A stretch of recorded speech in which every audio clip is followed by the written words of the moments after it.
नमस्कार। आज हम बात कर रहे हैं उस सवाल की जो लगभग हर निवेशक के मन में कभी ना कभी जरूर आता है। म्यूचुअल फंड में निवेश तो बहुत लोग करते हैं, लेकिन क्या आपने कभी सोचा है कि जब आप अपने म्यूचुअल फंड यूनिट बेचते हैं तो उस पर टैक्स कैसे लगता है? कई बार सही जानकारी ना होने की वजह से निवेशक अपने रिटर्न का सही हिसाब नहीं लगा पाते।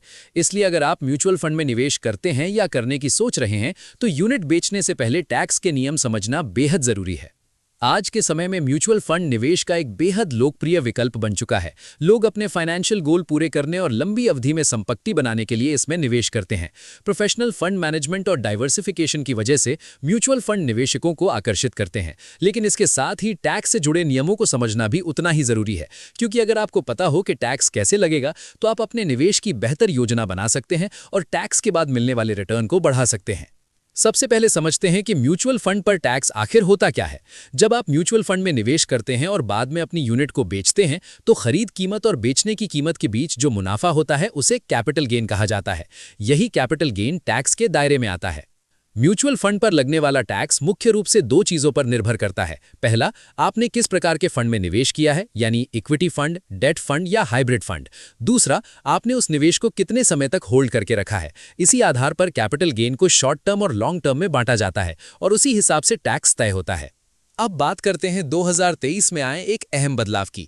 1 अप्रैल 2023 के बाद खरीदे गए डेट म्यूचुअल फंड पर पहले की तरह इंडेक्सेशन का फायदा नहीं मिलता। इसका मतलब यह है कि इन फंड से होने वाला मुनाफा, चाहे आपने निवेश कितने भी समय तक रखा हो, उसी शॉर्ट टर्म कैपिटल गेन माना जाएगा और उस पर टैक्स आपके इनकम टैक्स स्लैब के अनुसार लगेगा। इसके अलावा म्यूचुअल फंड से मिलने वाला डिविडेंड भी टैक्स के दायरे में आता है। पहले म्यूचुअल फंड कंपनियां डिविडेंड डिस्ट्रीब्यूशन टैक्स देती थीं, लेकिन अब यह व्यवस्था खत्म हो चुकी है। अब डिविडेंड सीधे निवेशक की कुल आय में जोड़ा जाता है और उस पर इनकम टैक्स स्लैब के अनुसार टैक्स लगाया जाता है। आयकर अधिनियम की धारा 194 के तहत अगर किसी निवेशक को 1 साल में 10,000 रुपए से ज्यादा डिविडेंड मिलता है तो फंड हाउस उस पर टीडीएस भी काट सकता है।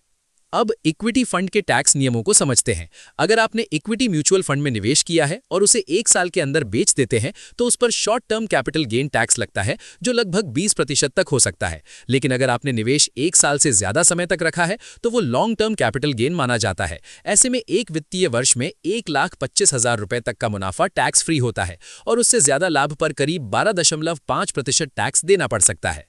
अब बात करते हैं एसआईपी यानी सिस्टमैटिक इन्वेस्टमेंट प्लान की। एसआईपी में निवेशक हर महीने या तय अंतराल पर एक निश्चित राशि निवेश करते हैं। जब एसआईपी के जरिए खरीदी गई यूनिट्स बेची जाती हैं तो फीफो यानी फर्स्ट इन फर्स्ट आउट नियम लागू होता है। इसका मतलब यह है कि जो यूनिट सबसे पहले खरीदी गई थी वही सबसे पहले बेची हुई मानी जाती है। उदाहरण के तौर पर अगर आपने 1 साल तक एसआईपी के जरिए निवेश किया और 13वें महीने बाद पैसा निकाला तो शुरुआत में खरीदी गई units long term capital gain में आएंगी, जबकि बाद में खरीदी गई units short term capital gain के तहत टैक्स के दायरे में आ सकती हैं। यही वजह है कि म्यूचुअल फंड में निवेश करते समय सिर्फ रिटर्न ही नहीं बल्कि टैक्स के नियमों को समझना भी बेहद जरूरी है। सही जानकारी होने पर आप ये तय कर सकते हैं कि निवेश कब करना है और कब निकालना ज्यादा फायदेमंद रहेगा। तो कुल मिलाकर अगर आप म्यूचुअल फंड में निवेश को लंबे समय तक बनाए रखते हैं तो अक्सर टैक्स का बोझ कम हो सकता है, क्योंकि लॉन्ग टर्म कैपिटल गेन पर टैक्स दर कम होती है। वहीं डिविडेंड और कैपिटल गेन के नियमों को समझकर आप अपनी निवेश रणनीति को और मजबूत बना सकते हैं और टैक्स के बाद मिलने वाले रिटर्न को बेहतर बना सकते हैं।